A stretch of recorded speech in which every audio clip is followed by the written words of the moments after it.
ఇక్కడ plots hot cakes లా అమ్ముడుపోతున్నాయి. అంత potentiality షాద్ నగర్ కి ఉందా?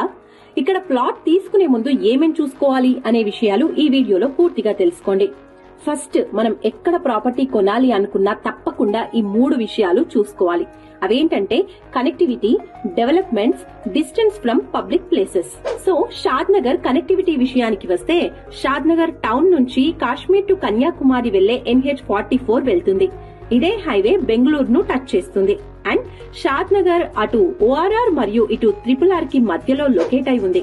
అండ్ జస్ట్ 20 నిమిషాల్లో శంషాబాద్ ఇంటర్నేషనల్ ఎయిర్పోర్ట్ ఉంది. ఇక్కడ MMTS రైల్వే స్టేషన్ ఉంది. అండ్ ఇప్పటికే అప్రూవ్ చేయబడిన హైటెక్ సిటీ నుంచి శంషాబాద్ ఎయిర్పోర్ట్ ను కనెక్ట్ చేయబడే మెట్రోకి చాలా చేరువలో ఉంది.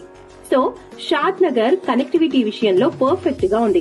ఇంకా డెవలప్మెంట్స్ విషయానికి వస్తే, షాద్ నగర్ మరియు చుట్టుపక్కల ప్రాంతాలన్నీ రెసిడెన్షియల్